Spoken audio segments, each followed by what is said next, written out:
Do you know someone that may be struggling with a mental health challenge? Maybe they're not sleeping, maybe they're easily irritated these days, not really seeming like themselves. Well, listen, my name is Jamia Pyle. You can call me Mia. I am a mental health first aid instructor and I am the founder of Pain Unwasted. And today I want to share with you some simple tips and tools that can really help you help the person that you're concerned about.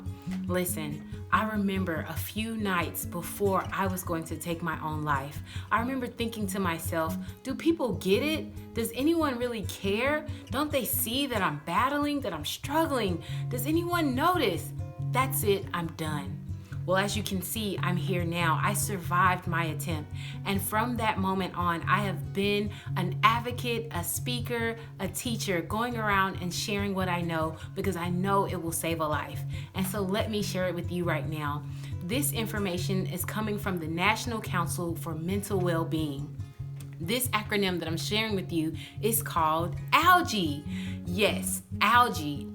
A.L.G.E.E. Not the algae of the sea, but A.L.G.E.E. A.L.G.E.E. Listen, A, it stands for assess for risk of suicide or harm.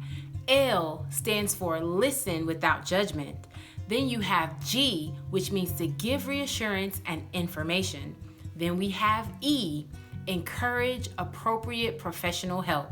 And lastly, E again, which is encourage appropriate self-help strategies. Okay, I want to break this down for you, okay? Remember this with me. A-L-G-E-E, A-L-G-E-E, A-L-G-E-E, A.L.G.E.E. Okay, let's talk about the A. A stands for assessment. When you think about the word assessment, you want to think about asking questions. Maybe like I said, you've seen this person, they're struggling. You've noticed they're not eating the way that they usually do. Maybe they're not showing up for things like they usually do. Maybe their appearance is not as it would be. You're used to them looking very nice and now they look unkempt.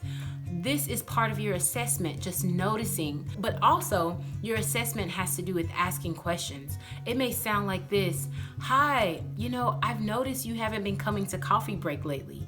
Or it may even sound like this: how are you doing? You don't seem like yourself. And lastly, your assessment could even sound like this: are you thinking of killing yourself? Are you thinking of dying by suicide? I want to assure you that asking that question doesn't just automatically put it on the person's mind.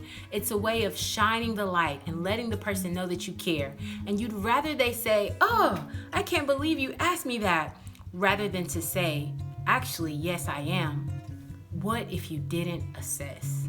Okay, let's go on to the next letter. That letter is L.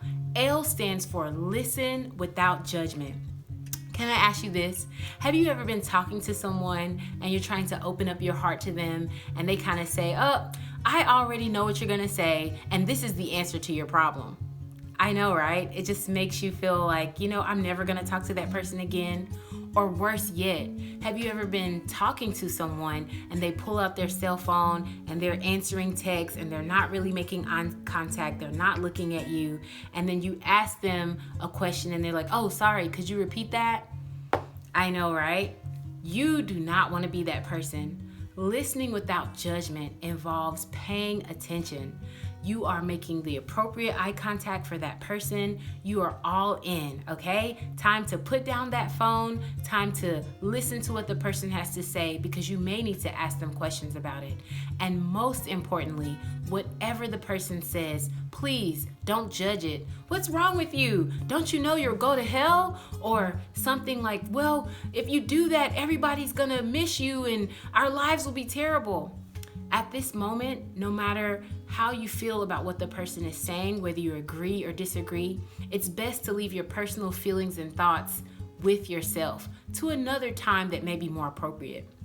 Let's talk about G. G, give reassurance and information. It would sound like this: I am just so glad that you told me.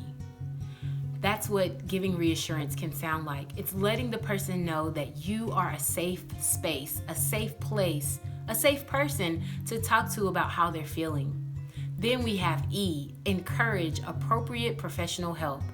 After the person has talked to you and told you what they're experiencing, you want to be able to refer them to a professional that can help them.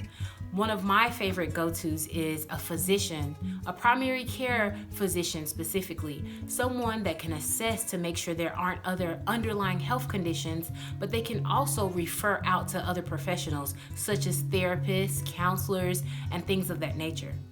The last one is one of my favorite, and that is E, encourage appropriate self-help strategies.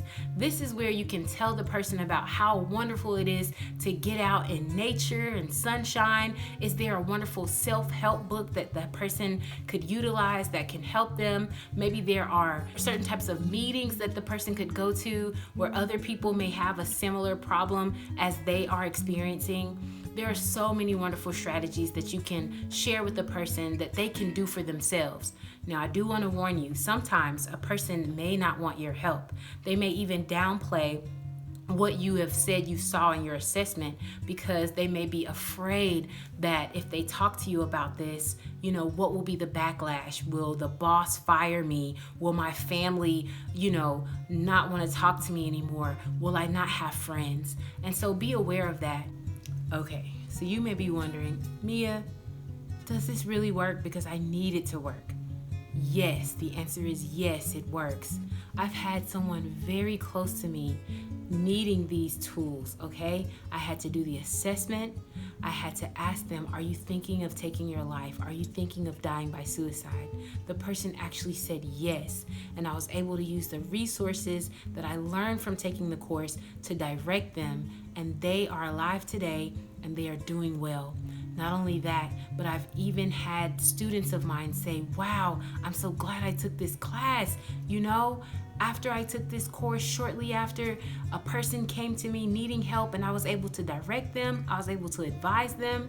I've even had students say, Mia, I've had to use these skills on myself, for myself. And so I want you to know that what we're talking about, it works, okay? It really works, and it will work for you. Listen, I hope this has been very helpful for you. And if you want to learn more, you're saying, Mia, I really need to know more about A.L.G.E.E. You can sign up at painunwasted.org and you can take that course with me. We'll get you certified and you will feel confident that you can help someone you can even save a life.